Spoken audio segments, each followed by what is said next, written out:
जवाबों को लेकर एआई कितना न्यूट्रल है, तो इसका एक प्रैक्टिकल एग्जांपल किया गया हमारे देश के एक ऑफिसर डिप्लोमेट के द्वारा। उन्होंने सिंपली एक सवाल पूछा। हाल फिलहाल में जो एक रिसेंट घटना हुआ नेशनल बॉर्डर के पास, जो एक ईरान के शिप आईआरएस डेना को अमेरिका ने डुबा दिया, उसको मार गिराया, तो उसने सवाल पूछा अपने एडवांस एआई मॉडल से ऑफिसर ने कि क्या अंतरराष्ट्रीय कानून के हिसाब से, इंटरनेशनल लॉ के हिसाब से ये लीगल था। तो उसका एडवांस एआई जवाब देता है इट वाज नॉट इलीगल, मतलब वो लीगल उस चीज को ठहराया।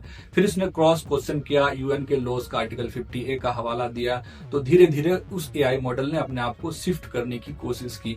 तो एक बड़ा सवाल ये उठता है कि इन एआई मॉडल्स का, जो हमारे देश में इंपोर्टेड एआई हैं, जो ज्यादातर वेस्ट हैं, अमेरिका के हैं, चाइना के हैं, जो हम इस्तेमाल करते हैं, इनका जो दुनिया को देखने का नजरिया है, वर्ल्ड का जो व्यू है, वो वेस्ट ओरिएंटेड है। और इसका आप एक प्रैक्टिकल एग्जांपल कर सकते हैं अपने ही फोन पे। जो भी आप एआई मॉडल का इस्तेमाल करते हैं, उससे आप एक सिंपल सवाल पूछो कि what is the meaning of secularism, तो उसका जो जवाब आएगा कि धर्मनिरपेक्षता का मतलब क्या है, वो पहले वेस्ट की परिभाषा को देगा, फिर धीरे धीरे इंडिया की तरफ शिफ्ट होगा। यानी इसका देखने का, दुनिया को देखने का जो व्यू है, वेस्ट ओरिएंटेड है।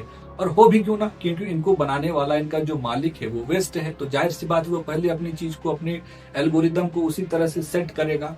तो ये एक बड़ा कंसर्निंग मैटर हो सकता है 10-5 सालों में आने वाले इंडिया के लिए। अब